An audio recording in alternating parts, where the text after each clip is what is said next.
Well, here we are again, XFM on a Saturday. Just gone 1 o'clock, Steve, if I'm very much mistaken. But we're not here as such. We're away again, gallivanting around. We've got to do the special sort of best of again. Okay. Which we did a few weeks ago. So this is the best of the last 3 weeks. Which I think is, I think it's the best 3 weeks we've ever had. But I'd like it condensed into 2 hours. Yeah. Yeah, some great music as well in there. Yeah, there'll be some great music interspersed with fine chat that you've already heard. Yeah. Except this bit. This bit's new. We've actually, out of the kindness of our heart, we've come in last week. Yeah, yeah. And we've done a few clips just because we felt a bit guilty about shooting off. Yeah. Even now, having heard this link, I'm beginning to wonder if it was worth our time. Yeah. Well, should we play a classic link? Let's play what from the last 3 weeks. After this is Feeder. All right, so here's the first bit. Yeah, you might want to try and you heard about the hanging one when the fella was. Sorry, mate. Go on. When the fella was hung. Hung. He was hung and. Hung. So he was hung. He was hung by a rope. So isn't that no? I think it wasn't he a Chinese emperor and wasn't he hung? Yeah. He was hung. Some fella who'd done something, they hung him. And, Wait, they wanted him? It's not a word anymore. He was hung. Look, don't be doing that again, because you said squoze wasn't a word, and then I showed you a menu today that someone sent, and it said fresh orange, squoze. Inadvertent commas, and next to it was the word colour, spelt C-O-L-O-R. So, presumably either the American menu, right, in which case there's loads of American words that we don't use, or it's just a badly typed piece of work. Anyway, there was a bloke that was hung. He was hung and that, but he didn't die. Hung on that, he was definitely a Chinese. Hung on that, yeah. I remember him now, yeah. He didn't die, and they said, just hang on a minute whilst we change the rope and that, and he stood there waiting, changed the rope. They tried to, do it again, and didn't work. It didn't work, right. So, they got another rope, right? Didn't work. And then they had to let him go, because it's like there's a well-known saying or something from this thing. Yeah. What do you make of the first genetically modified baby? Oh.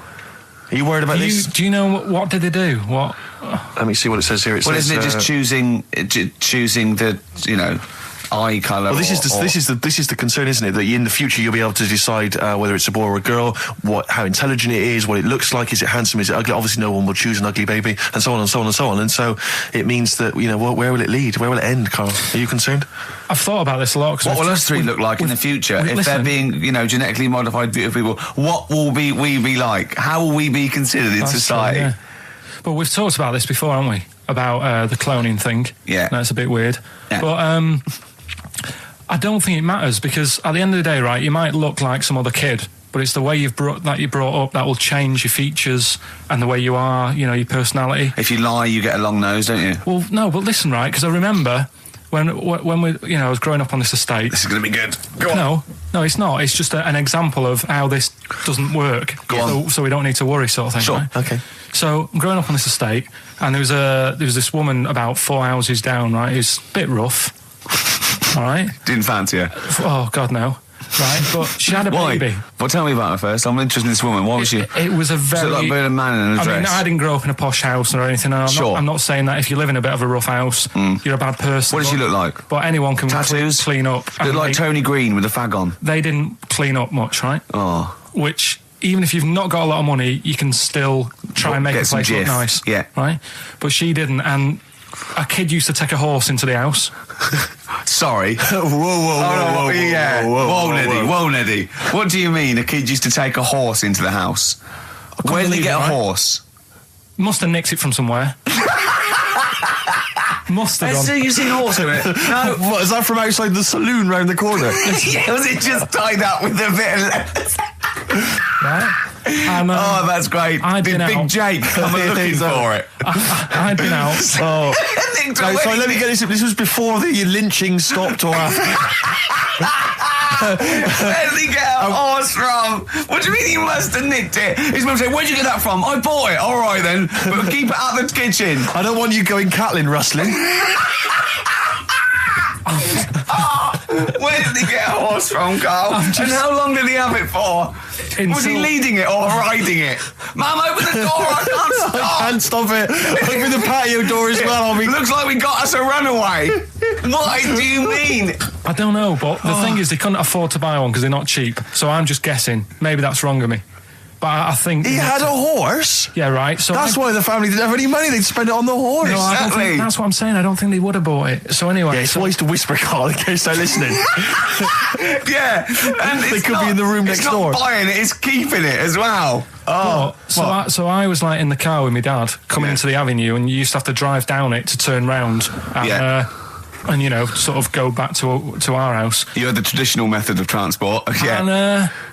And the horse was in the lounge. Reading a paper. Just like walking around. Oh, God! What? And when I was doing... I tried to earn myself some money once by flogging little flowers in plastic cups. What? This is genius. It just keeps coming. What do you mean you're trying to flog little flowers? What do you mean? Wait. Let's play a record. Let's play a record and come back to this. It's always going to just unravel and unravel. It's going to go for hours. Let's play a track, deeper and deeper. It's like an onion, isn't it? We've created a whole world here where there's a man living with a horse. Just walking around the lounge. I come from the West Country. I've never heard anything like that. I just think of a big sort of like orange carpet and it's got a rediffusion telly and this horse going, I'm fed up in here. Exactly. This is really... I am not taking the rubbish out again. Yeah. Right, play a record. Let's have Velvet Underground. We've got that lined up. Oh, yeah, the classic from the first album, I'm Waiting for the Man. Let's come back to the horse in a second. Little flowers in pots. What do you mean? Carl's found love on the street before, haven't you? How's it going with your bird, Carl? Are you married? No. How long have you been out with her? 7 years. Because, I mean, you're quite a simple man. Yeah. You're sort of a simple in a nice way. Ways. I mean, you're like Helen from Big Brother. Yeah, you're sort of nice enough, but I look normal. Well, yeah, you sort of do. But you could be one of those that just suddenly go mental with a pen. Yeah, do you know what I mean? Stab people through the eyes. Yeah, you sort of look normal. But if I wouldn't really want to wind you up to a point of frenzy. How did you meet your girlfriend? Through work. What, through her work? What, you phoned up and said... We worked at the same place. Oh, you're right. Yeah. You're quite an enigma, aren't you? Could you give us more on that? At work. You met her at work. What, she came in selling sandwiches? She was going through the bins outside. What do you mean you met her Why at are you work? having an attack on me? You're the one who's sad and lonely. No, he's done you again. Yeah, but what I thought was interesting was I just scratched at him and he just went mental. Yeah, no, it's like a bear caught in a trap. It's funny, isn't it? You'll never learn. No, I was just interested to find out what the story was because it might be a really romantic story. Well, it's not. All right, jeez. I love the fact he doesn't want to talk about his love affair. I was thinking about you in the week, and like, does it worry you? I mean, you sort of joke about it now, and we're talking about it in the office, you know, like, oh, is Steve really touchy about the way he looks? And, what's this? Where's that come from? He's done it again. He's done you again. I was walking home the other night, and I was thinking about it. And do you worry that when you're old, you will be on your own?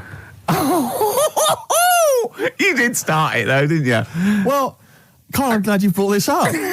because I mean, for me, you know, a lightweight, frothy entertainment show on XFM on a Saturday afternoon is exactly the place where I want to discuss the desperate, lonely future that's inevitably coming my way. Oh, God. I'll tell you what will cheer you up and forget all that. A bit of Embrace. Oh, one of the most hated bands. Placebo.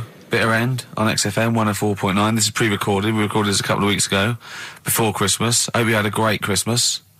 If you didn't, not our fault, really, is it? Nothing to do with us. Wouldn't have thought we'd have. We're of a time because we've got plenty of cash now, thanks to a lot of you who probably bought the Office DVD. Yeah, probably got and that. If you in haven't stock yet, and you've maybe got vouchers or money, still available. Still there in the shops. Still available. You can still make it the best-selling DVD of all time. Please do. Yeah. Please do.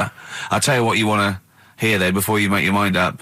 I'll tell you what, if you like this next clip, go and buy the Office DVD. I think you will. It's a brilliant clip. It's the one where we talk about well, it's self-explanatory. Yeah. That blew me away, right? That the fact that he got the name, he got the number. Spooky bit, right? I'm walking home. I called you up a couple of times and I left a message on your phone because it was just amazing. Not only was he good at magic, but his maths was brilliant.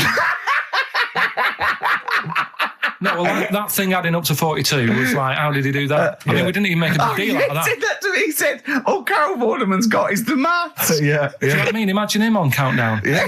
He'd even know what they were going to write down. Do you know what I mean? So a bit of a wasted talent. I should see him again about that. I think he's right. So I get into my flat, right, and what they do in my flat where I live, they put the post in like these little pigeonholes, right, and I don't normally check them out. I leave it for Suzanne to do, right? Sure. But this time, for some weird reason, I thought, right, I'll check it, see if we've got any post. Open it up. There's only this. A letter for Miss Harris. Yep. There it is. Bona fide in front of us. A letter addressed to a Miss Harris. Well, does she live there? No, it's my address. She doesn't live there. Did she ever? Don't know. It doesn't matter. It's weird, isn't it? But We've never had. Normally, I think there was a guy who lived there called Yaki Shoki. Mr. 42. It was definitely wasn't an Harris, right? This is the first time we've had a letter for this woman. Yes. Right. But what are you claiming?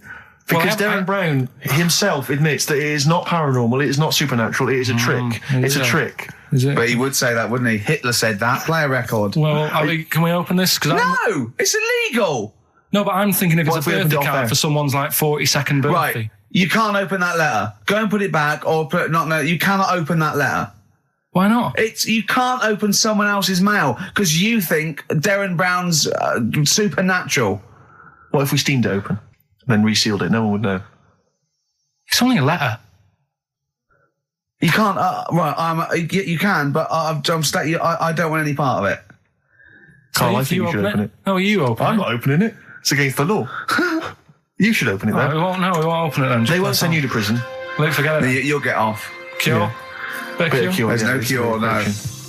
I'm looking. Well, I'm tempted to open it. Well, do you want to, Steve? There you go. No, I'm not going to open it. But I think you should definitely. 6 Different Ways by The Cure from the album The Head on the Door. We've enjoyed that. The head on the door, Carl. Ooh, bit of a coincidence. Spooky, isn't it? It was only 4 weeks ago you were talking about a head and a door. Exactly. Has the door got a number on it? 42. Oh, dear. So we're not opening it?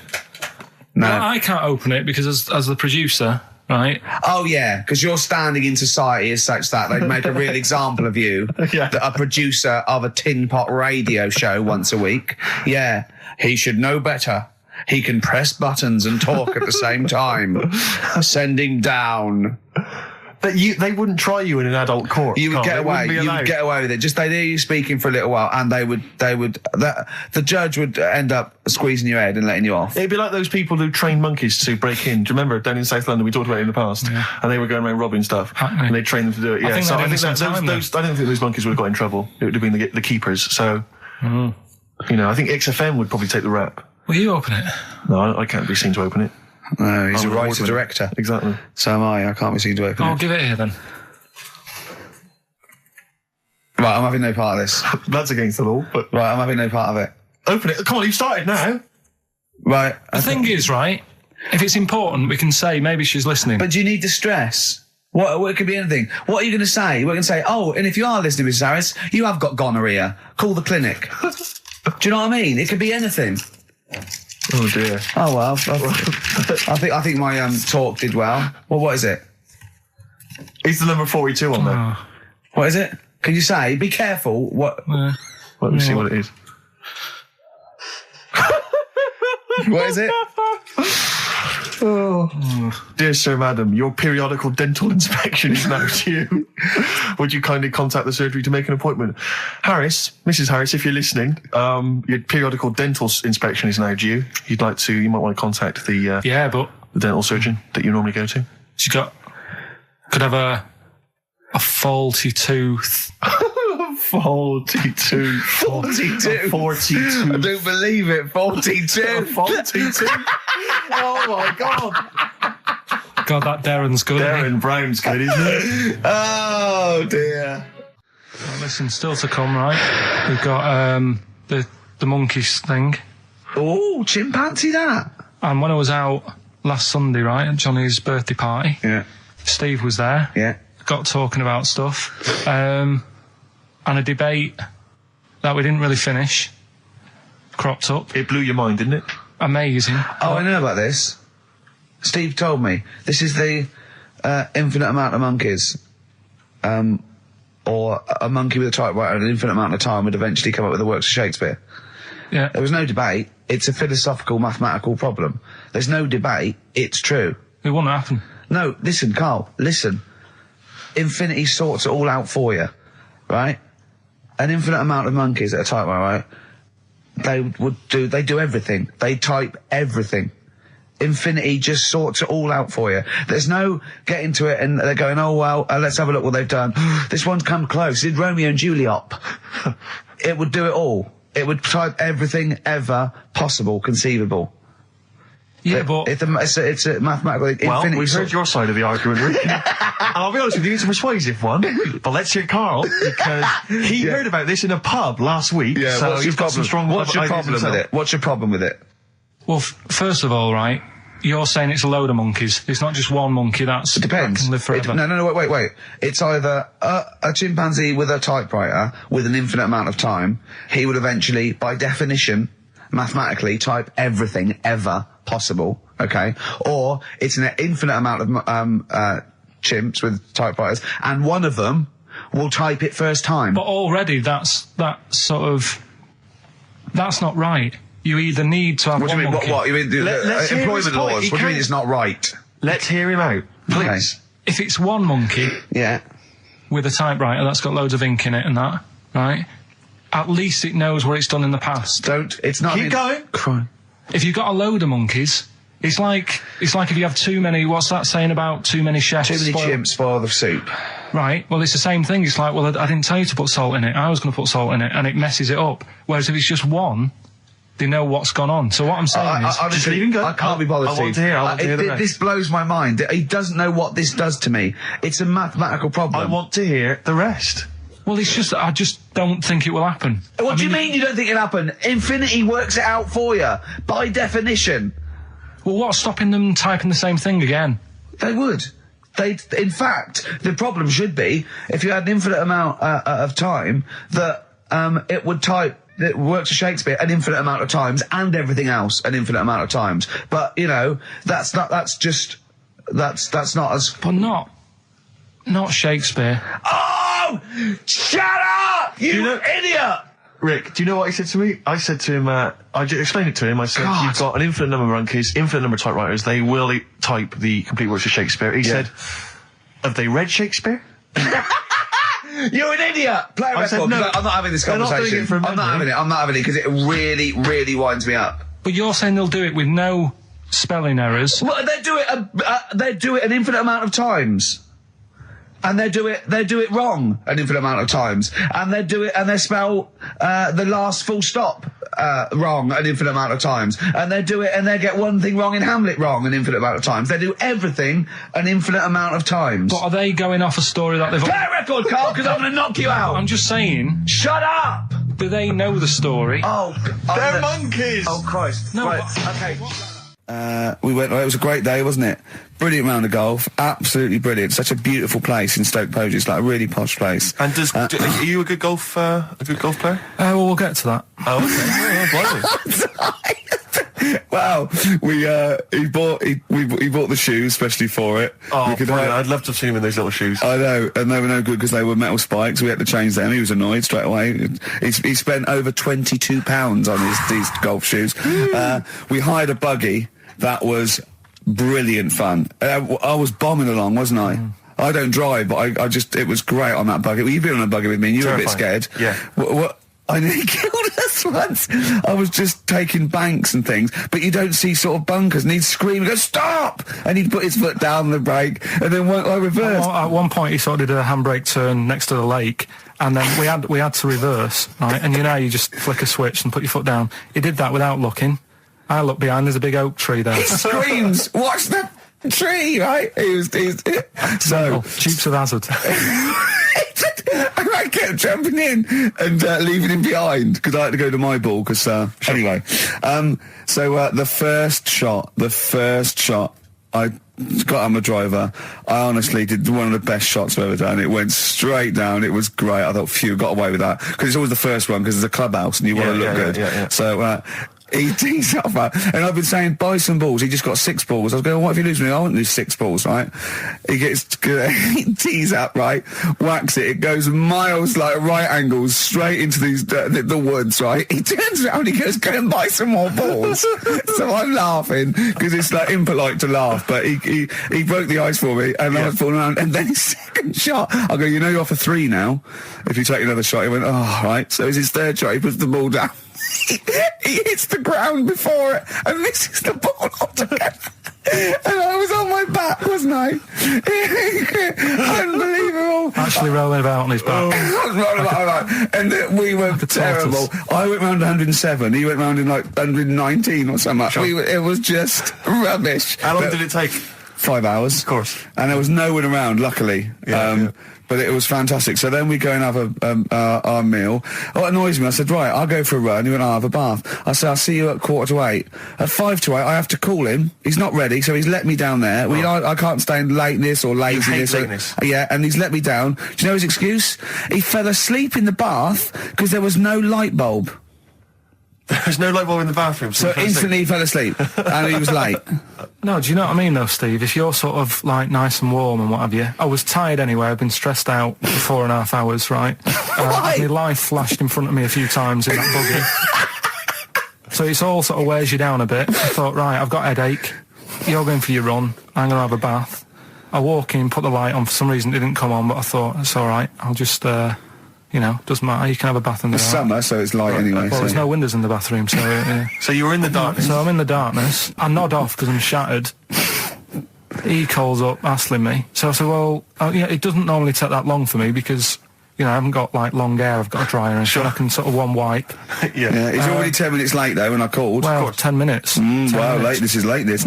It doesn't matter. Dinner wasn't until 7:15, so we had, like, another 20 minutes anyway, so it doesn't really matter. Yeah, but we said 7:45. So he's calling up, hurry up. So I said, yeah, all right. So I get out and dry and like my tackle and what have you. Calls back again 30 seconds later.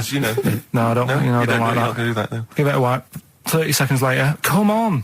So I end up going downstairs to the meal area. Naked. With a wet shirt on and wet socks. I've got headache as it is.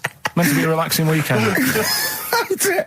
But anyway, so we have our meal, which is really nice. Candlelit. Then we're sitting in the bar. I'm having a cigar by the fire. Yeah. Like, we're having a rather nice Pinot Grigio. Yeah. He's there going, I've got headache. Is this 1955 that you live in? I know, yeah. It's so right.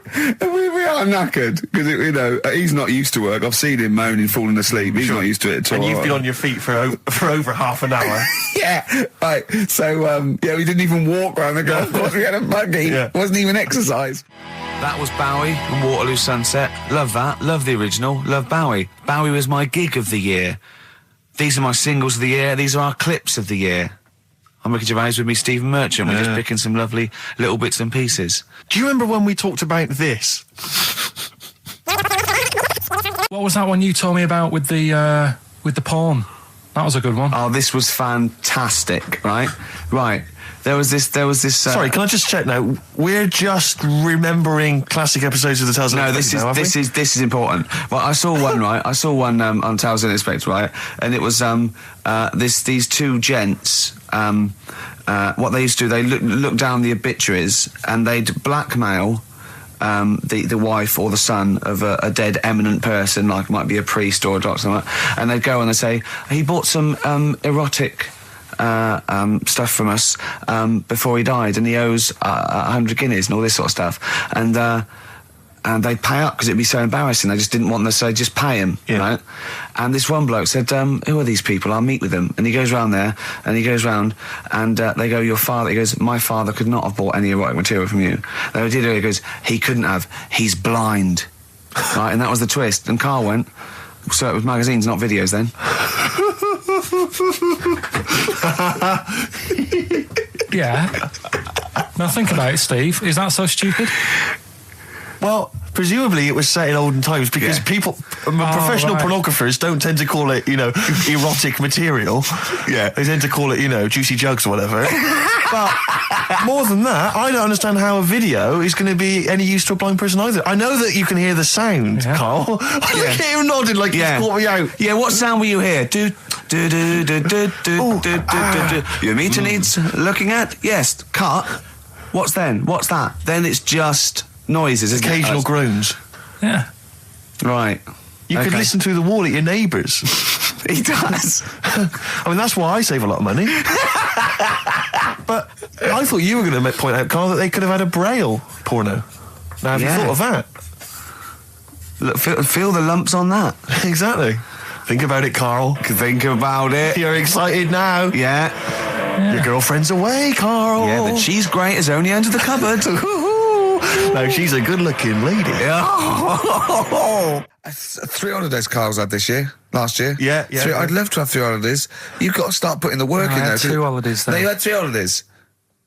You went away with Suzanne and her parents. Yeah, well, that doesn't count. It does count. If you book 2 weeks off the firm, you go away and you go, how was your holiday? Go, well, it didn't really count. It wasn't a really good holiday. Can I have them days back, please? My New Year's resolution is to be nicer to you, but well done, sense. you've already broken that. No, but talk sense. Talk sense. You've had 3 holidays this year, and I'm just saying, you're in your 30s now, and 30s is when you should be really putting the work in. That's true enough. To reap the benefits in your 40s, 50s, 60s, 70s, 80s, 90s, and 100. Carl, what's your New Year resolution? What about think before you speak? It's worth. I mean, see, I'm allowed to laugh. I'm allowed to laugh at things other people say, Carl. That is a good suggestion. How was your holiday, Carl? It was all right. Right, brilliant. But that I don't see on the ratio of good to bad in Carl's mind. That might be amazing because we never hear him sing the praises of anything. I'll tell you what. Can we have a cracking little tune and then come back and hear about Carl's holiday? I'd love to do that. Let's keep it tight. Love to Tear Us Apart by Joy Division. Now I can't put my finger on it, but that doesn't sound like the original, and it's off a compilation. It sounded a bit fast. I think the vocal was slightly different. If anyone can, put me out of misery, I think it might be in a session of the time or something. Carl, is it a New Year resolution for you? Another one. Maybe when we ask you to get a song, get the original single version. I could be wrong, not some but obscure session. Yeah, it does seem different, doesn't it? Very odd. Yeah. Maybe we just remember it wrongly. But anyway, that's XFM for you. 104.9. I'm Ricky Gervais with me, Steve Merchant. Karl Pilkington. Carl, you went to Lanzarote. Yeah. People said don't go to Lanzarote. They told you it was Lanzarote. They told you, were they right or wrong? You were right, yeah. Really? Yeah, it's a bit ropey, yeah. Is it? Why? Just out there. If it wasn't for the volcano they had, it'd been knackered. That's their big draw, is it? That's it, basically. That's all they've got going for them. When you landed, was it really hot? Were you quite excited? You were thinking this is okay? It was warm. It's, we can't complain about the weather. The weather was all right. Sure. You know what I mean? That's what I went for, but it'd be nice if there just was something else. Yeah. What did you do all day then? Did you read your ritual book? No, I didn't read that. I read that book. Do you know the book that I bought and all the chapters were messed up? Oh, yeah. I bought a better version of that. All right. And I read that. Excellent. And then... Did it make more sense in order? Yeah, a lot easier to follow. Yeah. And then we went and had a look at the volcanoes and that. They've got 36 of them to look at. How many did you look at before you realised that you've, pretty much, you've seen one volcano, you've seen them all? Probably about 6 or 7. Really? And then when you got to the 8th, you thought, now I know what this is going to be, Suzanne. This is going to be like a mountain with a hole in the top. Yeah. Really? But it happened years ago as well. It's like, just keep a couple, fill the rest in, tidy it up. Fill the rest in! Yeah, no, Well, getting some builders. No, seriously though. Okay, 4 million tons of concrete, please. They're an absolute death trap. Yeah, what do you mean fill them in? Do you know what a volcano is? It's just a hole, isn't it? That's happened. Well, it's more than the hole. It's more a portal to the magma in the centre of the earth. Back in 1730 it happened, and they still haven't sorted it out. Well, when you say it happened, volcanoes were made a lot longer ago than 1730. No, but the one that did Lanzarote in. Right. Sort it out. What would you suggest? How tidy can they up. fill it in? It's joined. It's all joined. No, but what I'm and saying is, it was the a- big it was- plates of the earth are all joined. It All was the a disaster, magma's wasn't it? joined. With the Trade Centre thing, that happened. They cleaned it up, sorted it out, they've moved on. That's what I'm saying. Whereas Lanzarote have just gone, leave it. It happened back in 1730. You misunderstand me. How, in the name of God, can you fill in a volcano? You ignorant twit. No, but it's not just the holes. They've actually left the lava everywhere. That's what I mean. It's not just the big holes. There's lava everywhere. But it's molten rock. They can't just pick it up like they're like a carpet. Put it in the holes. The holes are there ready. Just push it all in. That's what I'm saying. Right, we've got who's that on the line? It's Rob. Rob, and are you a doctor? I'm a final year medical student. I'll be a doctor in 2 months, touch wood. That's close enough, isn't it? Yeah. Excellent. So, where do you study? Do you want to give more details, or do you want to remain anonymous as you're calling in to I study at Barts Hospital. All right, great. So, why do GPs sometimes put their finger up a man's anus? To see what's there. You know, if you've got hemorrhoids, if you've got an enlarged prostate, you know, it's either that or they stick up a big tube and have a look up with a light. What? And it's easier to do that. Now, are you dumbing this down for us, or are you going to fail your medical exams by saying stick up a big tube with a light? I'm dumbing it down. Okay, come on then. We're all intelligent people here, and Carl. So you tell us what's that called? It's called a sigmoidoscope. Right. Nice. That was a clever test, wasn't it, Rick? I think he was a real doctor. Yeah. 12-inch long tube that they can put up there. So, Carl, would you prefer that or a finger? Well, so do they sort of do the finger first, and then, I mean, at what point do they say, hang on, we need a light here? I mean... It's normally if there's something wrong. But, so if I go then, say if I go to this well-known clinic, right, and they go, yeah, the art's good and that, yeah, finger, there you go, and then they go, hang on, I'm going to go and get me light and tube. I could start worrying then because they've sort of found something. And they're not likely to go straight in with the tube. They'll probably send you off some tests first. But Carl, there's nothing. Hospital. But you go to these places to put your mind at rest and to know where you are with your health. I mean, it's not that you go along. That's what most people worry about. They think that because I'll go along and they'll find something. Well, one, that's illogical. It doesn't heighten the fact they'll find something because you go along. And two, if they do find something, it's a good job you went along. I mean, I'm a hypocrite because I don't go to the doctor, but I've had that Carl, done. you should be concerned if when they shine the little light in your ear, it comes out the other side of your ear. No, the other ear comes right out the other side. That's when you should be worried. But Rob, right, you said then, if they find something, they send me off for some tests. Why can't I just have the test without that and cut out the middleman?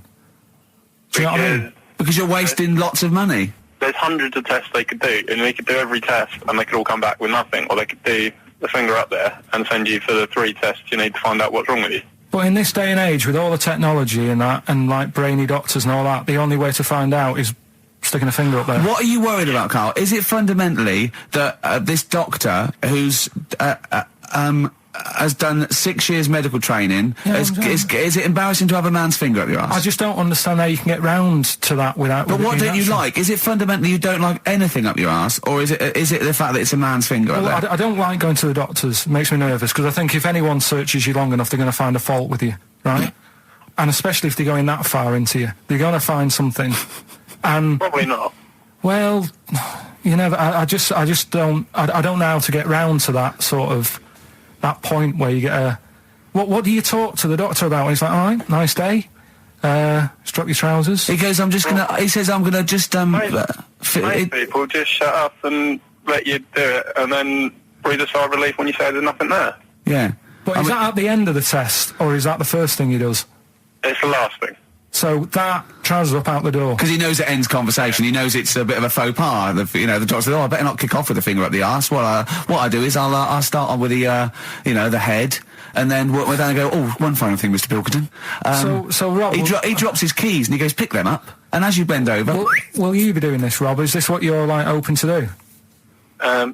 You do all I'll these. have to do it at some point. all doctors do it at some point, no matter what they specialise in. So the first one, is he another doctor there to sort of make sure you're doing it right? Not dentists. No, but do you know? Dentists aren't doctors anyway. But do you know what I mean? Like, normally it's like a co-pilot will have someone with them for the first one. So when you put your first finger in, Yeah. will someone be there going, right, you just want to move to the left of I've it? already done it. Have you? Yeah. So that's the thing with a student, you're learning. So you get people teaching And you how to learn do on- these things. Can I just point out, Rob, I think I'm right in assuming that you have a glove on, Yep. and there's lubrication, Yep. and it doesn't hurt. No.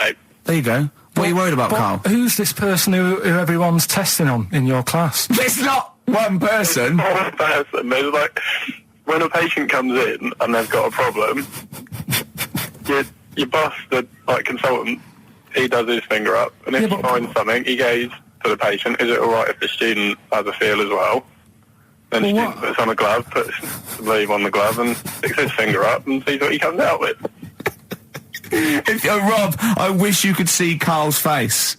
I mean, his face when you said, and he says, can this fella have a go as well? He looked horrified. That he thought it was a free-for-all, like there's a queue of people trying on gloves and going, let's have a go. That looks good up there. What have you found? No, I mean, how come you had to sort of... Is it not something you could test on yourself rather than waiting for other people to come in? Because then, you know... It's Cause an when you awkward position to get to, really, isn't it? well, but you can have a good rummage then without feeling too awkward, but to sort of have a go on your first patient when you don't really know what you're looking for anyway, do you know what I mean? Never really thought about it. Because you don't... If you've never done it before... You pop your finger in there, and you've got to sort of look. You've got to have an expression on your face, like you know what you're finding. Well, they can't see what you look. They can't see I'm telling you your what's face. there. You got the big boss consultant man going, now move your finger there, and you'll probably feel this. But he's just done it. He knows what's there. Well, what? Oh, so he's already had a go. He's had a feel, and he's going right. If you feel to the right, that's the conglomerate or whatever. The conglomerate, yeah. It's conglomerate is in perfect working order. Well, that's. I'm still. Thank you, Rob. Thank you. I'm sorry you had to go through this. Carl is probably the worst patient you'll ever encounter in your medical career. Good luck with your finals, and thanks very much. And do you know any female doctors who do this? Or? Thank you. XFM 104.9. Thank you. 4.9, I'm Ricky Gervais, with me Stephen Merchant. It's the best of. You've been voting in all week, sending your emails, so here's the clips that you wanted. Right, okay, right, the results of, We ain't got a winner for the first time. Yes, we have. We've got done this loads. feature for... We've got loads of winners. No, we haven't. We've done this feature for 3 weeks. This is the first time I've managed to sort of... What? Well, let's go through them then. What have they got wrong? The first one.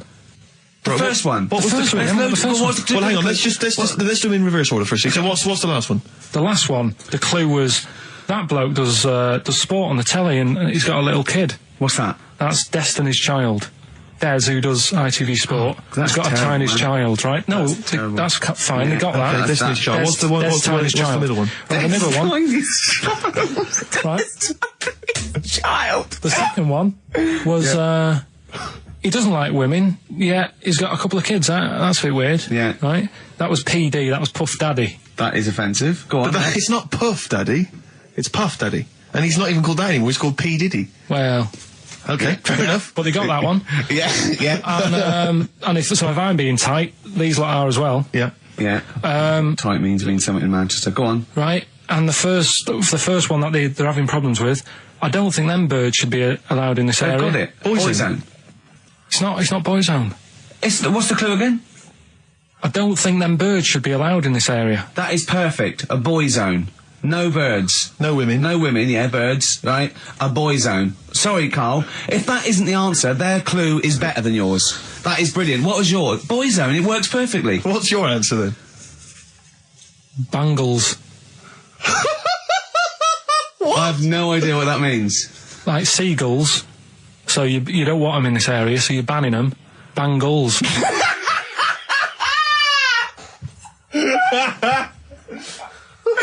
Oh! Well, give it to boy zone, because boy zone's better.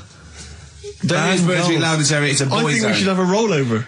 Carl beat them. Carl beat them. You have to use his logic, surely. But theirs works. You can't do what am I thinking. No, that's not what I'm thinking. It perfectly. It works perfectly. I think you've got to give it to the ones that got the boy zone. Well, how about, right, because they didn't actually get into my head and my Well, way of thinking, heaven right? forbid. How about we just keep back the David Attenborough and they can have, I'll chuck in the Hellraiser, right? Okay. and Blondie album and the Madness Yeah, one. okay, pick a winner at random.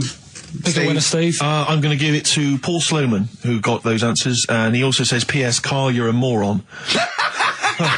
So I'm giving that to Paul, and good luck to him. Right, well, He's got a crazy night tonight. If we can rush these over to him, he's got a cracking Saturday night. well, if I'm a moron, I might get your address wrong when I send them to you. Oh, Coming right back at you, Paul. Yes. Carl, you're making noises while I'm talking. Yeah, but you do this all the time trying to wind me up. And I'm not saying Manchester's the best place in the world, but what I'm saying is there's bits of it that I really miss. Yeah. Like last Sunday, right? When I'd met up with Ricky, we had spaghetti bolognese, which was all right. And then I said to him, I need some soil. Damn, I wish you'd invited me. It sounds amazing. So I need some soil. What do you think? You need some what? Soil? Soil, yeah. I need to repot a plant, right? Yeah. So You need to repot a plant? Yeah. Fair enough. So I'm like, where you can't see these shops in London. Do you know what I mean? There's nothing around. I took him straight to one in my street. Yeah, but near your street, and that's probably the only one in London. Well, you say that, Carl. No, it does annoy me. Round my way, it's like, you know... You can't move for soil shops. You can't. There's earth. You can just pick up handfuls walking down the street. Yeah, incredible. People just lean over into someone's front garden. No, You can take the plants as well. No, but what I'm saying is, Go on. Manchester, there's loads of decent hardware shops. Yeah. Here, you know, if you want a panini and a latte or whatever, you can't move from. But for soil, I had to go virtually how many miles away from me to carry that soil home and stuff. Yeah. It's not good. I mean, London's all right, but if cities were sort of marked... It's neglecting the peat market, really, Well, isn't there's barely any mulch available in central London. I'm sick and tired of not getting a good, decent compost of a Sunday. Indeed. So, It is sickening to me. I'm thinking of moving to the north, where there is loads of soil and gravel. Indeed. And animal shite. whatever. Yeah. So you were going to say, if you were marking cities out of 10, what would you give London?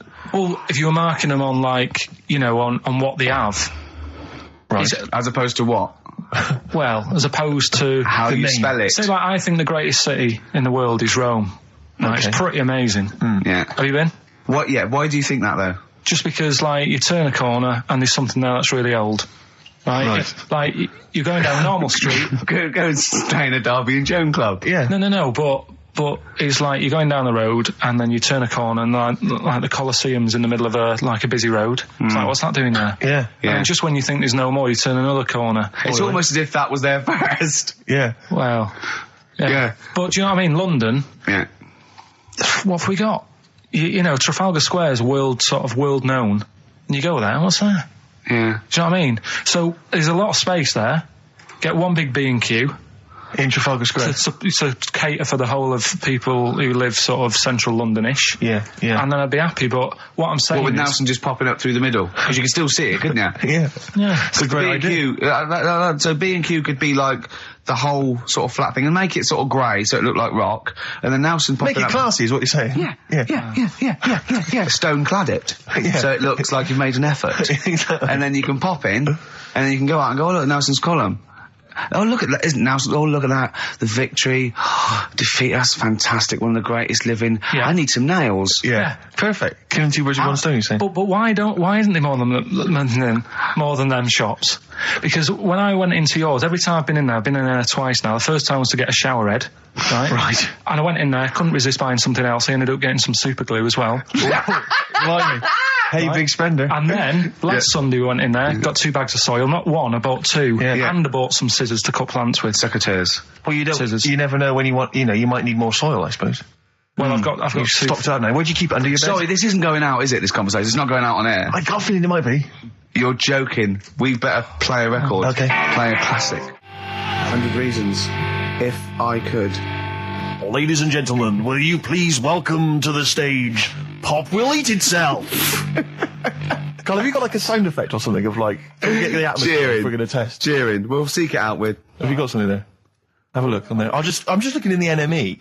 for the kind of forthcoming gigs of the smaller known bands, and it might be a useful place to just begin the. Ladies and gentlemen, peoples around the world, will you please welcome to the stage Chumba Awamba? Have you got a sound effect? We got one. Nice, yeah. Ladies and gentlemen, will you please welcome to the stage the Parkinsons? They're playing in Leicester this week, so look forward to that. That's a good plug, isn't it? Let me see who else. If anyone wants to pop down to Leicester to see the Parkinsons. Ladies and gentlemen, please welcome to the stage Cyclefly. Okay. Oh, there's a genuine one here. This is someone. Simon's emailed and he says, "Will you just test this name for us?" Okay, Carl, if you can. There you go. Ladies and gentlemen, will you please welcome to the stage Coach? Not utterly convinced. No, it's not too bad. It's not. I'm worried about the sound effect. We start to sound like Chris Moyles or something. Well, he's a top broadcaster. Everyone loves him. Losing weight as well. He is hilarious. funny man. Just there's one more coming here. I'll just check this one. Ladies and gentlemen, will you please welcome, this is Chris in Oxford, ladies and gentlemen, please welcome, Meanwhile Back in Communist Russia. Is that a band? I assume so. I assume it's his band. Yeah. Steve, I will play great old tunes to the cows come home. We got to give them a little bit of Dandy Warhols and Air and Athlete. I know that, and they're great, they're good, right? But I wanted to play a Cat Stevens song, but I thought I'd better not, because I've, play that a little bit. And we quite like resurrecting old reputations, don't we? People like Elton John who had bad faces, or David Bowie. People whose names now are largely laughed at in the serious rock or people circles. that people might not have considered. I thought Cat Stevens, oh no, Rod Stewart, I thought. Was he Rod Stewart? Many people now are thinking of the leopard hot pants and the ludicrous hair. I think I'm sexy and all those sort of awful stadium sort of disco things, but he wrote beautiful tracks from Maggie May and I thought, hold on, two birds with one stone. What about a Rod Stewart song written by Cat Stevens? Wow. Is there such a thing? The first cut is the deepest. Let's hear it, Rick. On this album as well is The Killing of George. Georgie Part 1 and 2, remember? About the gay bloke. Georgie Boy was gay, I guess. His favourite song. Carl's favourite song, right? Yeah. And I was going, oh yeah, I remember that, yeah. I said about, and I said, did not intend to take his life. He just pushed it when he gets mugged and killed. Do you know what he said? Go on. I was sitting outside, I was singing, he went, well, as I said, they go out too late. They go out too late? He meant gay people go out too late. He went, no, they do. I went, what do you mean? He said, well, they're always out, they go out when people are coming home. He said, if he'd have been in bed by 10, he'd still be alive today. That's a sobering lesson. And he went, there's one that works here and he's shattered every Monday. Oh, if you're gay and you're listening, just be in bed earlier. Go out when sensible people go out. Yeah. You're right, we're not on the continent, Carl. If you're gay and you're not in bed by 10, go home. Yeah. I don't get it. No, like, again, I spoke to you in the week, and I had much better things, like when I tell you about Brian Blessed climbing Everest, and for some reason it made him, it played havoc with his belly, and he followed through and he had to clean up. Shut himself? Yeah, using ice and snow. Why are you telling me that Brian Blessed, in what way is telling me that Brian Blessed shit himself once in any way educational? Because I was saying how he was climbing Everest, right? Right. I give it to him, he's an actor and that, but he gave that a go. Yeah. Right? It played... What's the point of that, you'd say, wouldn't you? You'd say, God, he's so he's alright. Me doing a boxing match for no reason is rubbish, but him climbing Everest and shitting himself, yeah, he did that. Is commendable. Right, and he's only going to, go and do it again. He's going to climb it again. Yeah, but he might not shit himself this time. Yeah, what's the point in going? Nothing's changed up there. Yeah, good point. Yeah, What's it been? Well, it has. They've probably cleared out by now. Right, but it's slip on it. I can't even read about Brian Blessed. Is it actually true, or have you lied with someone else? It was an interview with him in it. And what did he say? Oh, come on, what did he say? He said I climbed Everest and I played of it with me belly. Let's talk about it next week. We've really run out now. Oh, you're a fool. 104.9 XFM. You alright? This is Karl, producer of Ricky Gervais and Steve Merchant. They're not about today. Ricky's on holiday. Steve couldn't be bothered. So I'm left here with all the DATs. That's a digital audio tape of all the shows they've done since they've been here over the last, I don't know, year and a half or something. So we'll play you some of the best bits. All right, so here's the first bit.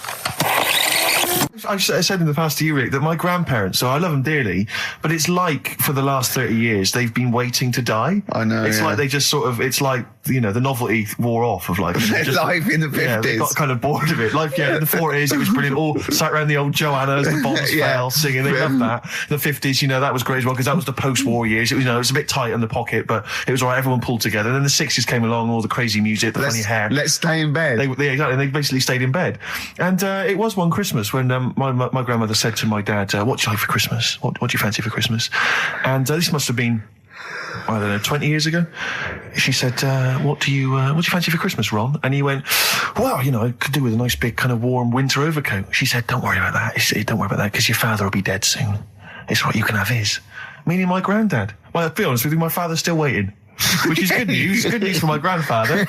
Less good news for my dad. He's freezing. He's freezing. He finds out, how is he today? He's fine. Oh, okay. Oh, I'm freezing. It is such a weird mindset, that. I think that, to me, is what sums up people from that older generation, the 40s and 50s. And it seems to me that you've got that kind of mindset. It's like you were born in the 30s. And whenever you talk of your childhood, it's like you had like a baked potato to take to school. And a hoop and a stick as a Christmas gift. The other thing is, I think that that sort of generation, it seems that the man is dependent on the woman.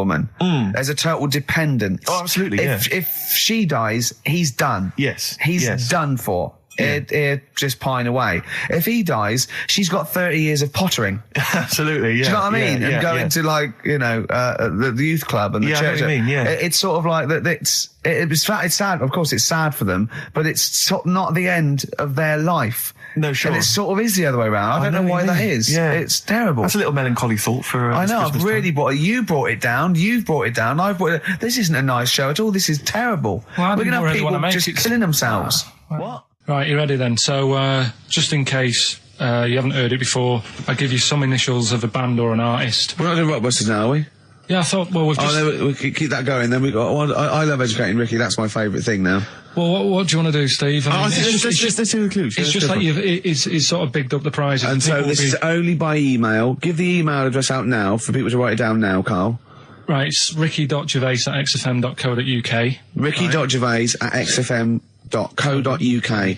Only entries on email. Yeah. You're going to get 3 clues. You've got to get them all right.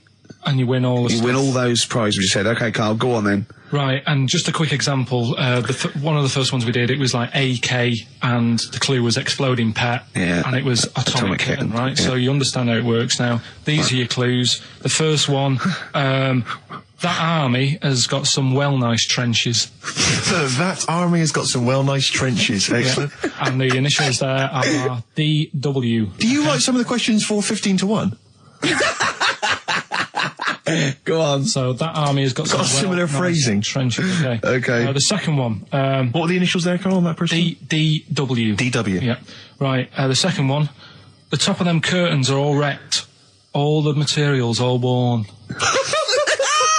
He acts it out though. We've got to get him on telly. We have got to get him on telly because his little face and his gestures. That's the second one. The initials being HV. Okay. The top of those curtains are wrecked. All the materials all worn out. Right. HV. And the final one, here's the final clue. I was in Texas the other week, right? I tripped and landed on my knees in a puddle. What's the initials? WH for that one. So I was in Texas, I tripped up, landed on my knees in a puddle. So that's WH. Incredible. You've got it! Is it great? It's fantastic! It's desperate. Okay, tell me during the record. Do you remember you're playing for these compilation albums? We got the Fatboy Slim DVD, Linda Green on VHS, and of course Executive Decision, starring Kurt Russell as well. Oh God! So, Steve, do you want to pick a winner? I've got a winner when you give us the answers. Okay, so the first clue was that army has got some nice trenches. Yeah. That was DW. Who's that? Dandy Warhols. That's brilliant. That's brilliant. All right. That's good, yeah. The second one, the top of them curtains are wrecked, all the material is worn. Yeah. HV, that's Holly Valance. Oh, he got a phone call for a woman saying I haven't heard it, and he was talking to her off air, and she went, what is it? So-and-so, them curtains. She went, oh, right. He said, you know the thing around the top of the curtain is a palmet, not a valance, and he went, cut her off. Yeah, but My auntie's always making balances on everything. I'll tell you about that next week, right? I'm looking forward to that. Right. Is this the one that farted for 5 minutes? Yeah, the very same. Yeah. Right. So we'll talk about that. I was in Texas. I tripped up. I landed on my knees in a puddle. WH. Yeah. Wet knee Houston.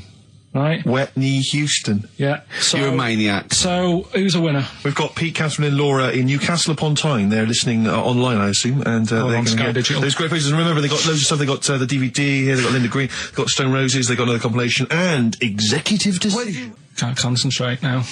Oh, well, he's all stressed because the lady from MTV's here.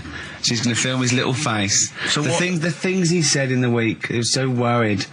He's got worried about the spot on his head. That won't come out. Just you got your best side. It's on that side. That's all right. Oh, yeah, the camera's out. Look, he's getting nervous now. Okay, Carl, ignore the camera.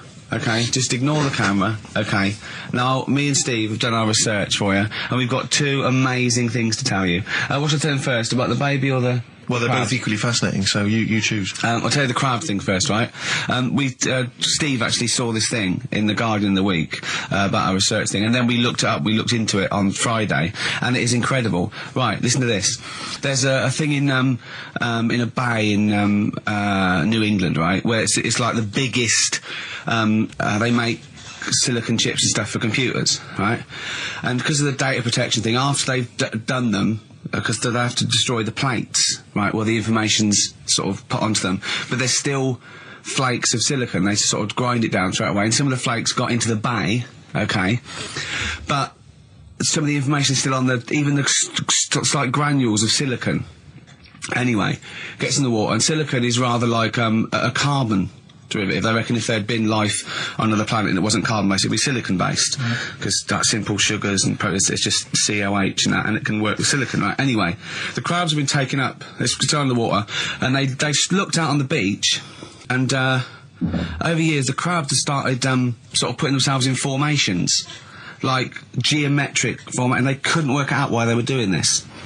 And when they put them in the experiment, they sort of like chopped them up, and they found they'd taken on silicon, and it had sort of got into their brain, and they were downloading information.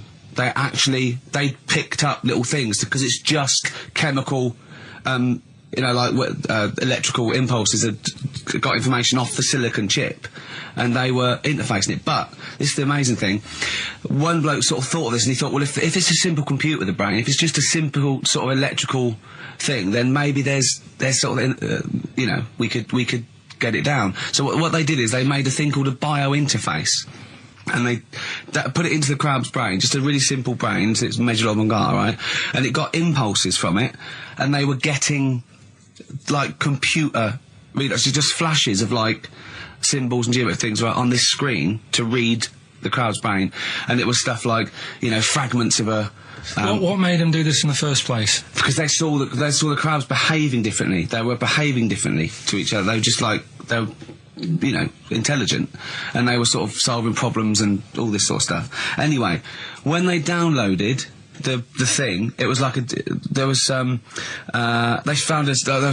found one of the secretary's names where it had been on the silicon chip, where it was just like a flash of a computer screen. But the most amazing thing is, they downloaded a memory, right? It was like a snapshot where it had been burnt onto the retina of the crab, just a snapshot of something, and it was like a picture of the beach, like a couple of years ago, right? And they also did, incredible, it was like just a digital black and white sort of thing, so they could see what the crab had seen. Amazing. Jeez. Amazing. So intelligent crabs. What are they doing with them now? Super brain. Well, they think this is the upshot. They think they could use it as spy crabs, because they could get these crabs. Also, the other thing is, as generations went on, right? So they put a crab in the sea or something, right? Lots of crabs in, and then as generations went on, a newborn crab, they downloaded the memory, and it had the memories of its great all together. It had every memory that any crab had been related to it beforehand, because it passed it on. It just passed it on. So not even ones that had been eating the silicon stuff. Yeah, no, these are just like ones that have had kids. Yeah, and they've got like, and they know so you'd know everything. Your everything right the way back. So would that work if we ate silicon? Well, I suppose so. So what are they going to Well, they can use them for all sorts of things, though. I mean, that's what's incredible. I mean, I don't know how you train it particularly. I don't know, it'd be quite tricky to train, but I'm assuming if they can do it that way, then presumably they can give it certain silicon information, which they can then plant in it, if you like, within its sort of food. Also, if you get them onto any beaches, you'd have like 1,000 digital cameras just sneaking around. You could get Osama bin Laden or someone. They don't understand the information they've got. No, they don't know they're doing it. They just download the message. So it's not like you could torture them and they won't be able to sort of give you the information because they wouldn't know what information they had because they're just. But the first crab they downloaded, they just kept seeing the same picture of a big crab feeding it, which they really. Yeah. Wow. That's what, like its mother crab or something. Yeah. Just memories of it as a child. But they're not in colour, presumably. No, it's all in black and white. It's just a digital camera because it's just they don't see in black and white, so it's just like a I don't know. I think it's burnt onto the retina or something. And the only one that they kept were the ones they saw a lot of the time. Wow. I mean, in a way, some of the educating Ricky I've got for you today is on the similar lines. Right. Oh, you've got to be impressed by that. You've got to be impressed by that. That's pretty good. I mean, I'm interested to see, what they do. What they do with what the crab developments are. But that's pretty good. Yeah. But I mean, amazing. Yeah. Amazing. Well, just digest that information because that's not even the most impressive one we found. I think it is. I suppose it's pretty impressive, but the next one's maybe more shocking. Okay, right. But let's play a tune and Ricky's got another extraordinary. Okay. 4.9, I'm Ricky Gervais, with me Stephen Merchant. It's the best of. You've been voting in all week, sending your emails, so here's the clips that you wanted. Wu-Tang Clan and Gravel Pit, we love that, don't we? I love it, yeah. Yeah, brilliant. Track. We're talking about embarrassing stories and stuff, and I don't know if I've told this on the radio before. Have I told you, Carl? I'm not sure. But this was when I was working at the BBC. This is not even long ago, and I'd moved to London, and I was fairly new in London. And I was working at the BBC, and I had this BBC hire car, and I've never told it. If there's anyone listening who works for the BBC, I don't know if I can still get in trouble for it. But this BBC hire car, and it was like I'd been ferrying kind of actors and people and production people around all day in this car. And I was driving back, it was quite late, it was about sort of 7 or 8, and I was driving back, and I pulled in to get some petrol to fill up the car every day. And I went into this garage to fill up some petrol, and I was there, and these two blokes came in a white van, right? They pulled into the forecourt, and I was filling up the car, and they went, "Hey, do you want to buy a couple of speakers?" And I said, "Yes, I do." Yeah. Because to tell you the reason, it was like I was so flattered that they thought I'd be the kind of bloke who would A, need some kind of classy speakers, and B, would like to buy them on the sly. Do you know what I mean? Yeah. I thought, they like the They've seen me. They've seen I look a bit of a hustler. Exactly. Yeah. I'm a street sort of guy. You can see by the way I use my walk. Exactly. Yeah. So I couldn't believe my luck. So they drove behind the garage, the little sort of garage bit at the back, and I went round there, sort of casually went round there, sort of locked the car, went round there. They went, open the back. You had 2 speakers in there. I said, "Are you sure these aren't knocked off, mate?" He went, No. We work for Dixon's. This is the story he spun me. We work for Dixon's, right? And we're delivery men. And if we make a delivery and the person's not there to sign for the goods, then we have to bring them back to the warehouse. But if we can sell them on the way back, then that's really good for Dixon's. Dixon's must love that. And instead of thinking, are you sure some kind of troubleshooter didn't... I mean, did someone going to go into Dixon's and go, you're not getting in the garage forecourt market? Jones. Exactly. Get a couple of lads in a white van. Exactly. Yeah. So anyway, so I sort of bought this story, and I was a little bit dubious, and I went, right, let me hear them then. And he wired them up to the car stereo, and boom, boom, boom, they're playing. So it was some groovy hip-hop. I was thinking, great, these guys know what I'm into. Yeah. And he's giving me the talk and stuff. And I said, I'm a bit worried these are knocked off. He went, no, listen, we got a bloke at Dixon's who can confirm this is fine, right? Phone him up, use my mobile, right? And quote this reference number, right? So I phone out, and I goes, I go, hi, some guys here in a garage forecourt trying to sell me some speakers. Just wanted to check. He went, it's fine. I went, should I just read the reference number or whatever? He went, if you want. And X14, and I'm like, yes, fine. Yeah. Okay. You know what that was, don't you? That was actually Mr. Dixon himself. Exactly. Yeah. Exactly. So I'm thinking, well, they sound great. They're giving me for a knockdown price. I'd say they were like 400 quid. They were like 200 quid or something. It was a good bargain. I was in the market for some speakers as well. Yeah. So while they were loading them in... It's all kosher. I phoned Dixon. Exactly. I phoned Dixon. That's fine. Yeah. So while they're loading them in the back of the BBC hire car, right, I'm in there paying for the petrol, right, and the guy who's serving goes, all right. He goes, what were you doing around the back with those blokes? Right? Because obviously there's security cameras filming this whole transaction, right? And he goes, what are you doing around the back? And I went, brilliantly, there's some old mates. Some of my mates were just having a chat and that. He went, oh, right, okay, like, give me obviously the evil eye. So I went back to the van. So I'm in the car now, and I'm driving with one of the blokes who's in the van with me, because I didn't have the money on me, so I had to go to the cash point to get the cash, right? So I'm driving with him, and the other guy's like following me in the van, and he was like a northerner like you, and he was giving it all the, all right, yeah, you know. I tell him, my girlfriend's a DJ, she's got some of these speakers, they're fantastic, da-da-da, and he's giving me this. And then my mind starts working. Now that I've got a bit of time to think, I'm thinking, wait a minute, this all sounds a bit dodgy. Yeah. It dawned on me, Rick. You know, Paul, are you? You're streetwise. Exactly. You're streetwise, Steve. Not only that, I was thinking, how am I going to get them home? I've got to drop the car off at the BBC. How am I going to get these huge speakers back to where I live? And how can I pay for them? Because I've just spent £100 on Find the Lady with a couple of blokes in the square. It seemed like a fair game. Some of his friends were winning. But so I explained to him, I said, I can't get them back to like Brixton where I was living at the time. He went, don't worry, give us an extra 20 quid, we'll take them home for you. Oh, that's good. Deliberate. They do a whole service, you see. And there's also a backup guarantee. Did they have the guarantee, the 3-month guarantee? They didn't. No. But so I said, I'm not sure about that. He went, well, why don't you put them in a cab, send them back, and your housemates can collect it? I was like, oh, no, there'd be no one in. And I was beginning to sort of get a bit conscious of, like, maybe this was a bit of a scam after all. So I pulled into like a little side road. I said, I'm not sure I'm into this now, actually. He went, what are you talking about? It's 200 quid for a pair of speakers. It's a bargain. You never get a bargain like this, mate. I'm going, not too sure, actually. I don't think I want them. He went, 150 quid, 150 quid, mate, 150 quid. I went, no. He's 100 quid now to you. And I'm thinking, wait a minute, this doesn't sound like the kind of work that Dixons would be doing. Dixons don't do that when I go in. This is it. Dixons never negotiate in that way. When I go there, look around and I leave, they go, where are you going? I go, we'll have anything then. Have anything for a So quid. I stopped the car and the white van pulled up behind me with his mates in. Sure.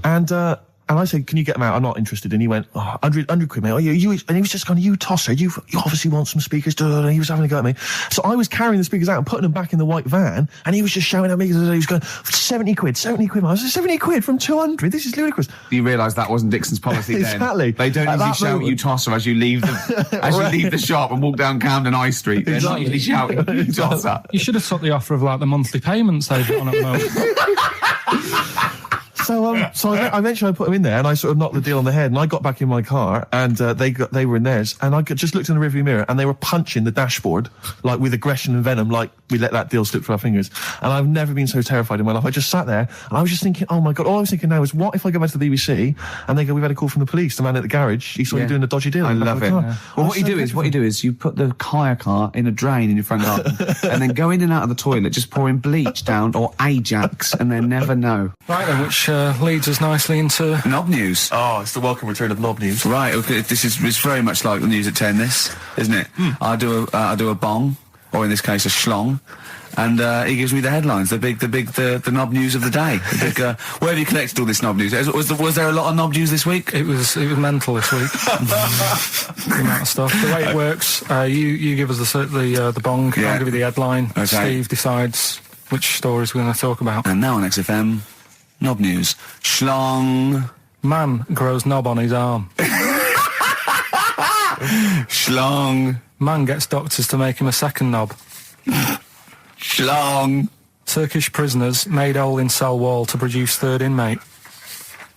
Schlong. Doctors accidentally remove man's testicles.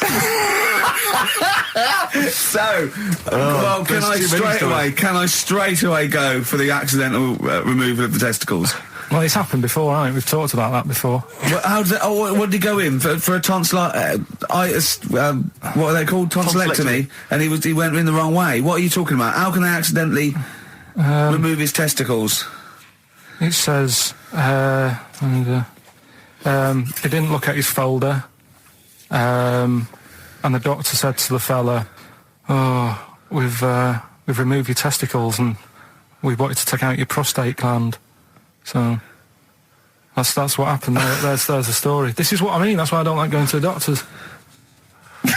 Yes. It happens, doesn't it? Because all these sort of it's when they say things like, "Oh, it's just we do loads of these operations."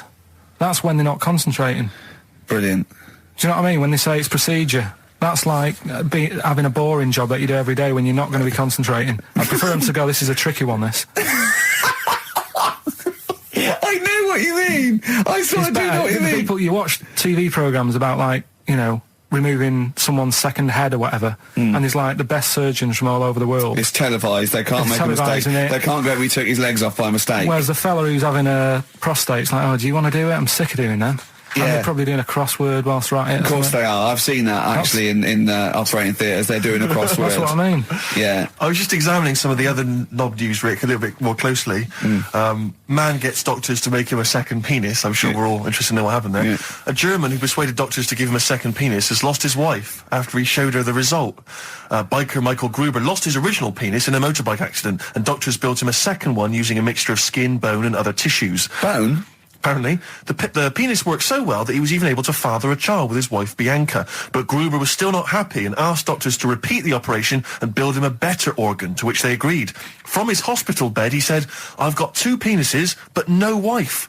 I'm hoping when I get rid of one of the penises, I'll get her back." What do you mean?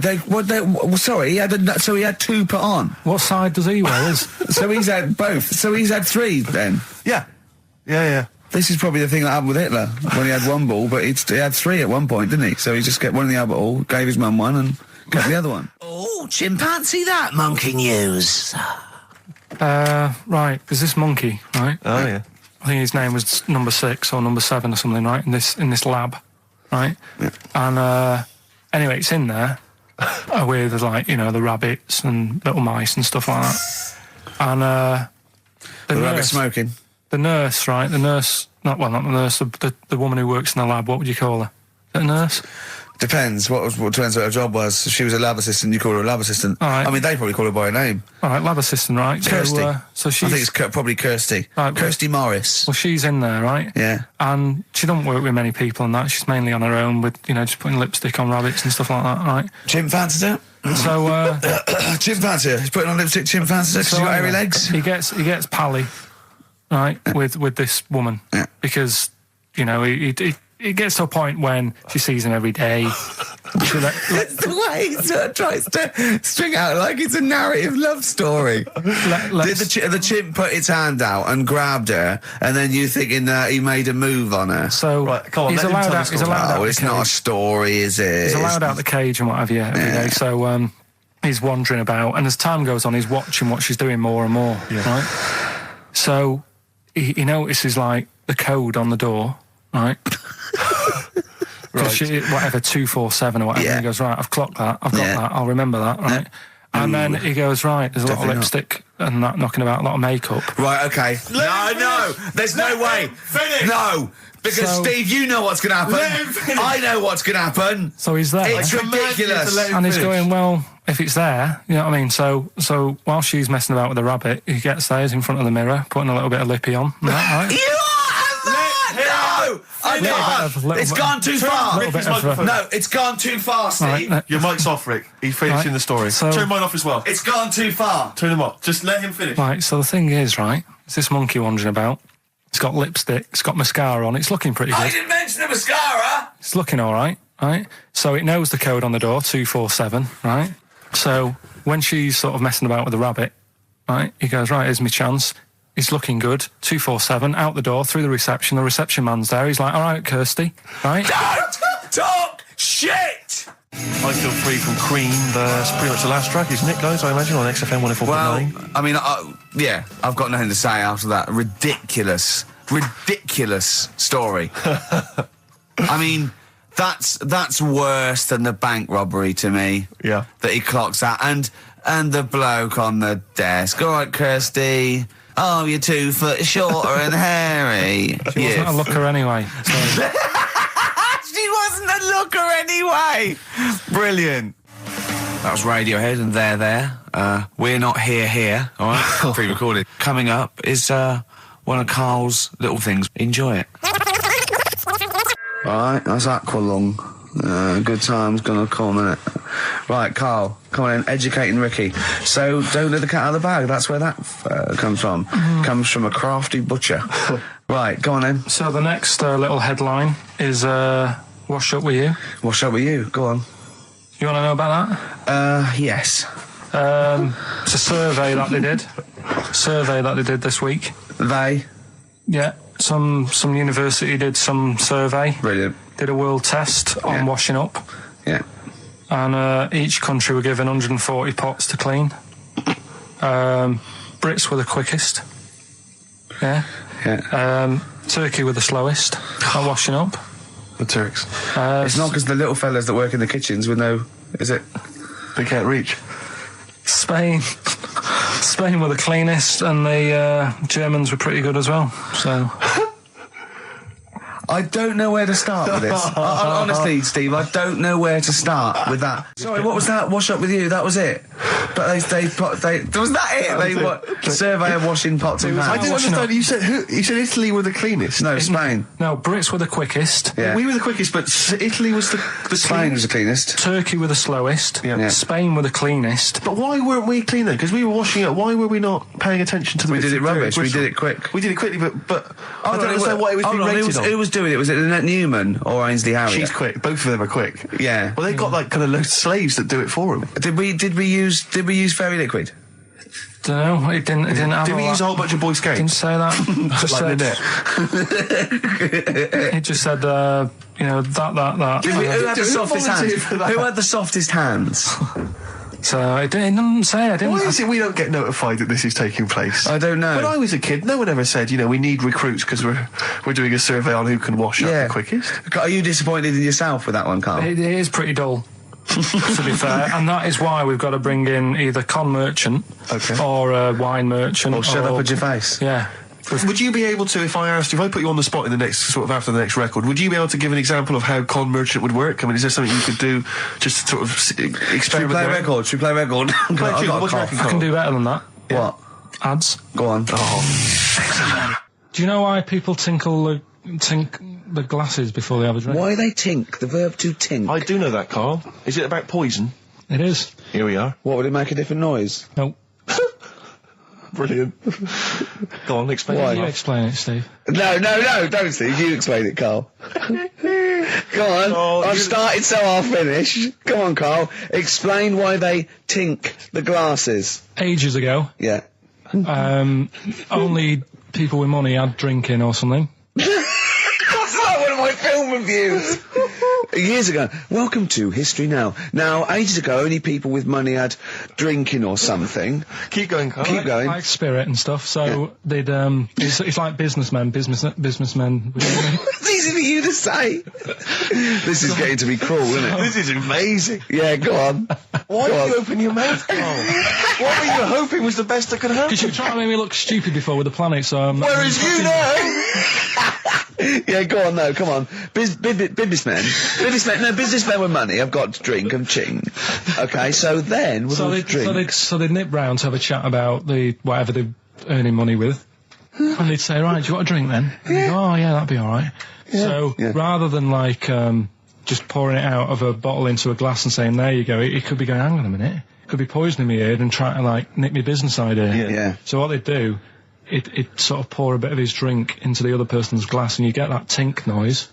And that's like cheers, No, Carl, I just have a slight amendment there. I think what it was you're absolutely right that they would then test each other's drinks to show that it wasn't poison. But over the years, that was reduced to just chinking the glasses by way of saying, let's not actually bother going through the whole rigmarole. They just did the chinking of the glasses. Yeah, that's good. It was exhausting though, wasn't it? I know. Was it worth it, do you think? Well, I like that, because people carry that with them now. When they do that, they'll think, oh, that bloke's definitely not trying to poison me. Yeah. So the horrible thing is that now, when I do the glasses, I can laugh and go, they don't know I've poisoned them. Exactly. You should always do the pouring back and forth. It's a shortcut, it's a slippery slope. Just be careful. His homework was to come up with those stupid lateral thinking problems. We maybe should give an example of the... Romeo and Juliet, right? Romeo's asleep on the bed, Juliet's on the floor, covered in water and broken glass. What happened? And you ask all these stupid questions, and it's... Romeo's a cat and Juliet's a goldfish. Again, awful. What am I thinking? Yeah. Yeah, go on then, Carl. Right, yeah. There's a bloke lying on the floor, right? He's cut his head, blood's coming out of his head, and all his mates come running up, and they're all stood round him. Yeah. And they don't take their hats off as a mark of respect. That is outrageous. Why didn't they take their hats off? I'm laughing, but it's probably as good as the real absolutely. ones. A bloke's fallen with his... Yeah. He's lying on the floor. Yeah. He's dead. Yeah. His mates come running up. Was it important that his head was cut? I don't know. I mean, Would it have been okay if he'd been wearing a hat? He wouldn't have been dead if he was wearing a hat. What's your answer? No, you're meant to answer questions. You don't just go, what's your answer? You say, where's the turn? You go, no, and I have to guess. It's obviously like sort of motorcycle stunt team or a parachute. Why didn't they take their hats off? Because they're probably still on the motorbikes or something, or... Well, yeah, but if you mark a respect to someone, you could take your helmet off. Getting angry! What? They're parachutists. Why can't they take their helmets off? Because they're coming down from the sky. But he's on the floor dead. Well, but they can look down and see him on the floor. Are they on the floor, Carl? They're on the floor as well. They're walking, are they? Yeah, well, they sort of stood there looking at him. They're stood there. Yeah. They're stood on the floor looking at him. They're soldiers. Why? But why? If Because it might be in a battle zone. They might have their helmets on, and he's been shot in the head. No. Well, that does work. You see, this is my point. That one works. That one works. Unless you've given us a piece of information where that doesn't work. What's the difference? Why is yours different to he's been shot in the head in the trenches and they're looking at him and they keep their helmets on? I just don't think it matters as much. If they're in the trench, they're already guarded a little bit. So they could take their hats off. It's the best mate, for God's sake. Okay, he's dwelling on this. Are they normal hats? What kind of hats are they? The answer. No! Don't get ratty! What kind of hats are they? Baseball hats? If I told you what sort of hats they are, you'd have the answer. Wow! Okay, I've got to guess what sort of a hat it is then, have I? Right. Is it a trilby? No. Is it a bowler? I know what it is. What? They're spacemen. No. Oh, that's a good That one. one works as well. This is my point. I like that one a lot. It works. He's fallen on the moon, and not that the moon happened, it was set up, wasn't it, in the studio? We know that, yeah. Okay, Carl, what's your answer? Builders on a building site. Why is that different to soldiers? Because bricks don't fall in wars. But bullets fly! Right. Let's play a record and we'll come back to it, Carl, while you think about what you've done. Oh, yeah. You've embarrassed Let's play some yourself. classic Suede. Yeah, and this is for David and Kieran, I think, who wanted a bit of Butler. That was Jane's Addiction. This is the Best Of Show on XFM 104.9. I'm Ricky Gervais, with me Stephen Merchant. Yes. This was a clip show. We recorded this a couple of weeks ago. I hope you had a Merry Christmas. It's not over yet, because tonight at 9:50 is the second part of The Office Christmas specials. It's brilliant. Watch it, and we'll be back next week live. I'm Ricky Gervais, with me Stephen Merchant. Bye. Have a great new year. But if you want, I'll pay for you to take history again. Carl, we'd love to see you get a C or above. And Well, we're I'll willing pay to... for you, and I'll get you some books. Right, now listen. We can, let's get, I reckon, when are the exams? June? Something like that, yeah. We'll try and register next week, and I reckon you can get an A or B. I'm history. I'm In history. No, don't worry about it, it's just easy. I get you Brody's notes. If Heat magazine, they love you, Carl. They could probably sort something out. They could probably pay for a tutor. They got a lot of money, they sell a lot of magazines. I mean, it is almost always, and you found that out, I discovered this, it's always the Tudors and Stuarts. There's no fear for them not coming up. Now, what do you already know about them? You must already know stuff about Henry VIII and Elizabeth. No, because it's too long ago to even get interested in. Do you know what I mean? You can't. Is that why you relate didn't- to it. Okay. The Anderson thing, it was like, God, I bet my mum and dad were in an Anderson shelter. This is interesting. What, when they... Oh, my granddad would have, had something to do with this. But the Tudors, it's like, I don't know even if they had a family back then. Play record. If we come back Hang to on, this. hang Sorry, on, hang on. Steve, Because I need to introduce the new feature. Yeah, For the I record. don't know if I had a family back then. Carl, listen, let me Carl. just ask you now, right? If you can finish this sentence, we've got a chance. Divorced, beheaded, died. Divorced, beheaded. Died. What is it? We just need to do a little bit of work, but otherwise I think you're going to be fine. It's how you remember what happened to Henry VIII's wives. They're little... Divorced, beheaded, died. Divorced, beheaded. It's like spam. Support... What's it? Support, protection, anchorage, movement. That's how You're going to that's nothing to do with the Tudors No, and nothing Stuarts. to do with the skeleton. Yeah, see, no, we're not doing biology. Mnemonics and acronyms. What happened to Henry VIII's last wife? Did she die, or did she not die? Divorced, beheaded, died. Divorced, beheaded. Do you know that the only king that has got a moustache is... No. The only king that hasn't got a moustache is the King of Hearts on the playing cards. Carl is genuinely... I don't know if he's actually upset or embarrassed, but it doesn't matter. Why does it matter? You were 15 and didn't go to school. If you were my friends, I think you would have just said, "Oh, we can't find them." Why? But you doesn't matter though. What's to do with that? Well, what do you mean? What do you mean? It's ridiculous. Do it again because you want to learn. Because there's great things in the world to learn about. Don't worry. Look, GCSE is vocational. Is vocationally for a 15, 16-year-old to go on to do A levels or whatever, or to get results. But you don't need that because you've done very well. You don't care about the Tudors and the Stuarts. I mean, I mean, I've had a couple of jobs, not this one, because you don't need qualifications to get a job. Obviously. Yeah. In the radio. Yeah, obviously. You're absolutely right. But the ones that I have got in the past, I did, because I didn't collect them, I had to lie. And I didn't like go mad. I didn't say I had A's and stuff.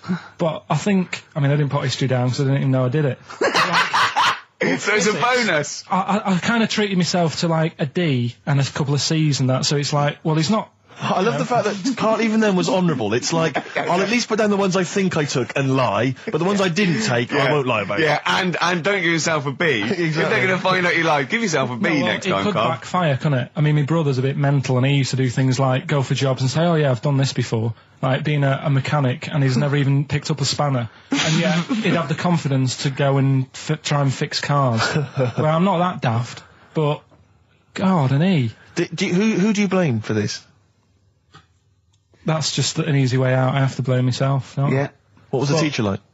Well, there's loads of different ones. I didn't like. I mean, the history teacher, it is my own fault because with her, she's a bit mental, and I used to kind of stop the lesson by saying, "Oh, miss, tell us about your fireplace you've got that is made from a gravestone."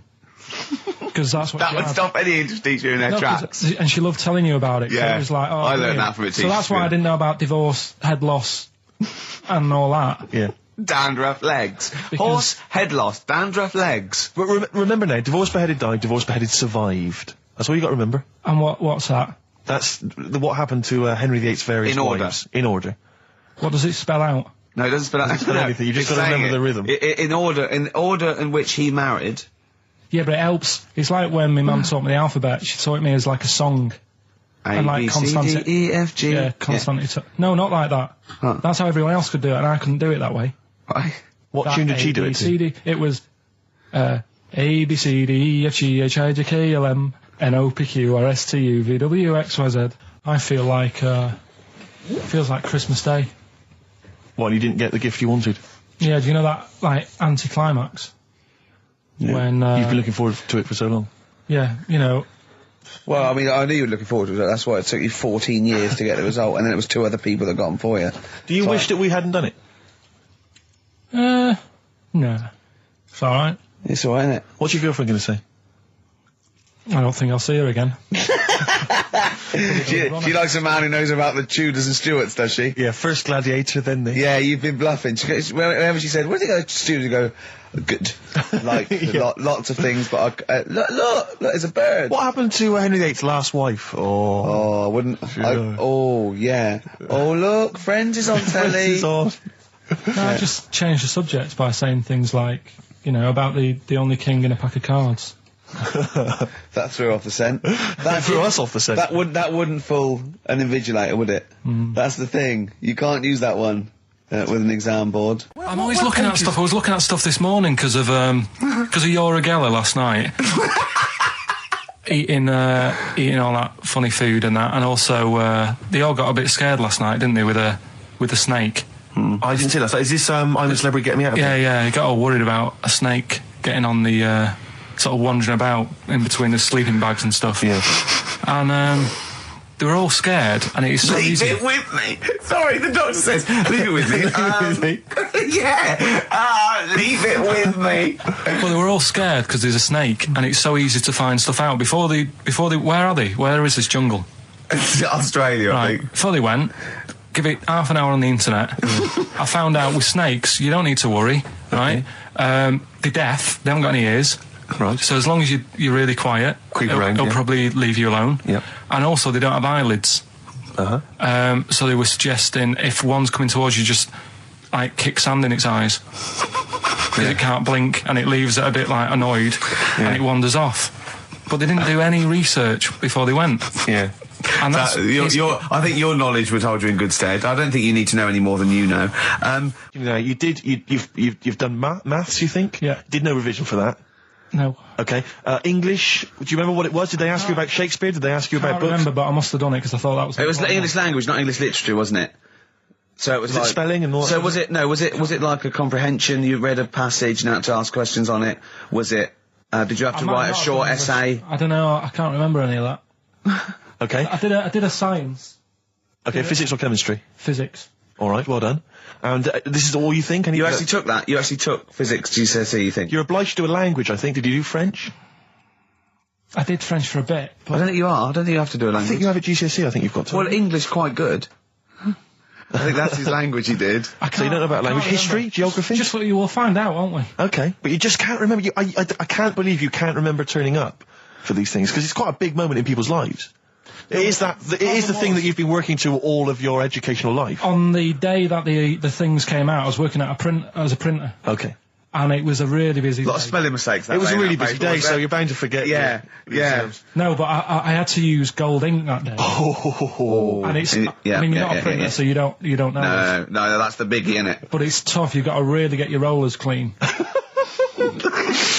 Carl, play a record, mate, and good luck with the exam results. Hopefully we'll have them for you by next week. It's time to give Carl... You're actually nervous. I'm a little bit nervous. Just to recap, Carl is 30 this year. He never went to get his results of his GCSEs. So myself and Steve took it upon ourselves to phone his school, track them down, and we actually got your results. What did you think you took? Did English, Right. maths, Yeah. art, Right. and I think I did physics. Okay. Well, you didn't do any of them. Eh? You didn't do any of them. You didn't register. You registered for one exam and took one exam and got results for one exam. So I don't know what you thought you were turning up to, or you weren't registered, or you didn't. You're familiar with the notion of registering for an exam. You have to kind of officially register in order to be eligible. What do you mean, register? I turned up for a couple. Yeah, you can't just show up. You have to register for them. You have to pay this because it costs the school money, so they have had to have paid for you if they thought you were going to pass. You can't just turn up on the day and ask for some paper at the front. I never got a letter telling me that. Well, that's because you were never at school. But you did somehow register or registered for one exam. You registered for history. It's a topic that you've always been interested in. I was saying to Ricky before, World War II, I loved it. Not the actual event. No, the but study just of it. You all mean? the stuff like, about the Anderson shelters and stuff like that. Yeah. And the bombs and that. Mm-hmm. And then when I took it, it had nothing to do with that. It was more about the Tudors. So the Second World War didn't come up. You mean there were no questions about the Anderson shelters? Nothing. That's devastating. So So what are you expecting the result to be? is that it? Yeah, it's the only one you took and registered. As far as the school is concerned, or yeah. certainly in Well, it's the terms only of one what that they told counts. us. It's the only result. It's the only one that counts. Yeah, you've got. I don't. Did you register for yours? Yeah. Yes. I've got certificates and everything. So what? Do you do that before the exam? Do you have to go somewhere and sign something, or? Yeah, you don't check your results and then decide if you want to register. It's not like Millionaire when you look at the question and go, I think I'll take the money. Yeah. You go. No. But anyway, you must have registered for one, or maybe your teacher put you in for Well, I didn't do it. They must have been confident. They must have been confident. They must have thought your best bet was history. Right, so what did they get? You got an E. Which I think, technically, is a pass. E. It's a bad pass, but there's F, How and there's much U. lower You're not going to be doing a PhD. You can get an F, right, which is fail, and then a U, which is ungraded. Now, I don't know why the U exists, because F means you failed. U is like them going, you not only failed, but you wasted my time. So We're annoyed Yeah, that you took this exam. So who thought they'd register me to get an E? Well, they didn't. Well, they didn't. I think they were hoping. It was rather like you with the lottery. They were hoping see- for something better than You nothing. see, I assume that the man who registered for that thought he can scrape an E if Anderson shouters come up. Yeah. Well, that's it. You've got. Now, what I'd like to do, Carl, is I've started your re-education. You've read a book on Rasputin. I'll be asking you a few questions about that later. I've got another book for you to read next week. Next week, I've got a I'm little. not in the mood. What? Not in the mood. Oh, come on. Look, what's that? What does that say? It's that fella. It's the picture of the bloke that he used to use for Citizen Smith. Yeah? Che Guevara. Yeah. Yeah. He was quite happy, I think, when he found out that Robert Lindsay was involved. He went, yeah, of course you can. No worries, yeah. What are your feelings, Carl? What do you think? Are you emotions depressed? feeling? I'm just a bit annoyed because I'm sure I turned up for more, so it just wasted me time. Listen, they don't matter. I'm sure you're doing very well. You know, you can educate yourself. GCSEs are merely a step on the ladder to help you, not just for education, but, you know, they're more vocational than anything else. You're doing very well, and you're reading books. Don't worry about it.